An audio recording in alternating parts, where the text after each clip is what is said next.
Joined now by Georgia Secretary of State Brad Raffensperger. I haven't seen you since your election, so congratulations on re-election and for a fairly smooth election cycle. Let me ask you this. Why are there still runoff elections in the state of Georgia?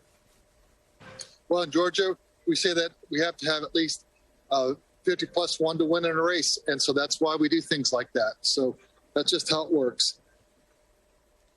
But it used to work that way in primaries, and then you got rid of it.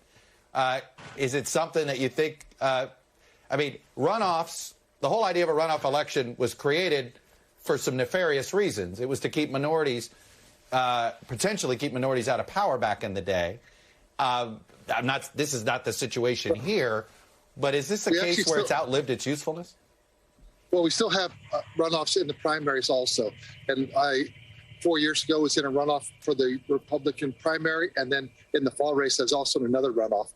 But it's really just to ensure that you have, instead of having someone just a plurality of votes, that they actually have 50+1. And so that's the system. And I support that system. Now, we added going to instant runoff, ranked choice voting for UOCAVA overseas military ballots, which also allowed us to shrink our runoff period from 9 weeks down to 4 weeks. So it really worked out well that way. Explain to me how that worked, by the way. So you have some instant runoff voting with the overseas ballots? Yeah, we did that. Yeah, we did that for overseas military ballots because it just really allowed us to then line up our federal runoff period with our state runoff period. So everything now is a 4-week runoff period. So right now, are those votes already been tabulated, or will those votes be tabulated on December 6th? Those for the UOCAVA, those will be tabulated and released. There weren't that many, but that'll be something that will be then released.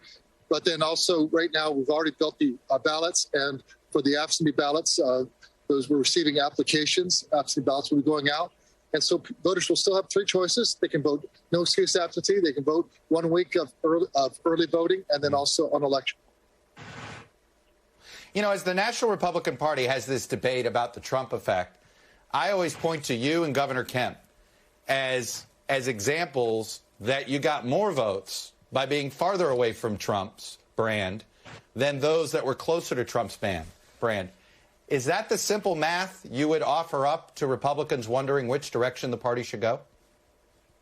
Well, it obviously worked here in Georgia, didn't it?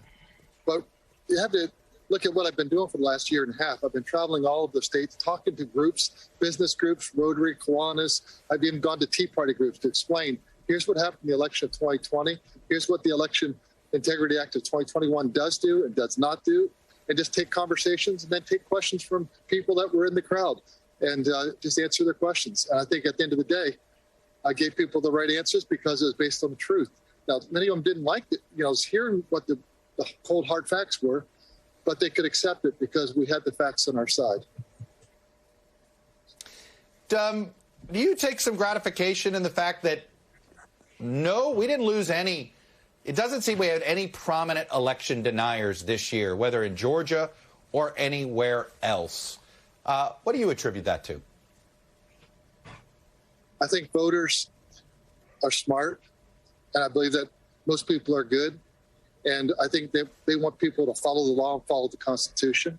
And I think people understand how disruptive it is. We have a process for elections, and we're very good at it. In Georgia, we've shown that we're going to have honest and fair elections for everyone. And as Secretary of State, I don't try and ever put my thumb on that scale to help one side or the other. Yes, I'm a Republican, but I'm going to make sure we have honest and fair elections. And that's really what was rewarded. People doing their job, following the law.